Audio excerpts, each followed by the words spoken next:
সাকিব আল হাসানের পর দ্বিতীয় বাংলাদেশি ক্রিকেটার হিসেবে ইউনিসেফের সাথে কাজ করা শুরু করেছেন তরুণ ক্রিকেটার মেহেদী হাসান মিরাজ। এই ক্রিকেটার সুবিধা বঞ্চিত শিশুদের নিয়ে কাজ শুরুর প্রাককালে ভাগাভাগি করে নিয়েছেন তার জীবনের গল্প। অতি সাধারণ পরিবার থেকে উঠে আসা মিরাজ তারকা হওয়ার আগে পাড়ি দিয়েছেন সংগ্রামের সমুদ্র।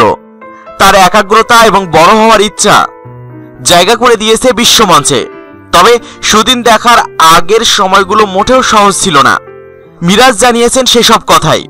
মিরাজ বলেন, ক্রিকেট যখন শুরু করি আপনারা জানেন নিশ্চয়ই, অনেক কষ্ট করে এগোতে হয়েছে, অনেক বাধা প্রতিবন্ধকতার মধ্যে বেড়ে উঠেছি।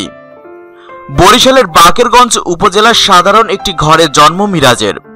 অভাব অনটন দূর করতে একসময় তার পরিবার পাড়ি জমায় খুলনায়। মিরাজের ভাষ্য, কত যে সংগ্রাম করতে হয়েছে জীবনে। খুব সাধারণ পরিবার থেকে বেড়ে উঠেছি। নিজের বেড়ে ওঠার সময়টা কঠিন ছিল বলেই সুবিধাবঞ্চিত শিশুদের সংগ্রামের বিষয়টি ভালো করে অনুধাবন করতে পারেন মিরাজ।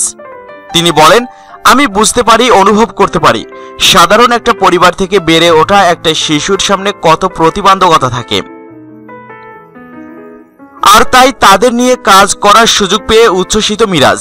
তিনি বলেন, উপরে যেতে হলে কত বাধা থাকে। আমার খুব ভালো লাগছে শিশুদের নিয়ে কাজ করার সুযোগ পেয়ে। আশা করি নিজের অভিজ্ঞতা ভাগাভাগি করে নিতে পারবো সুবিধাবঞ্চিত শিশুদের সঙ্গে।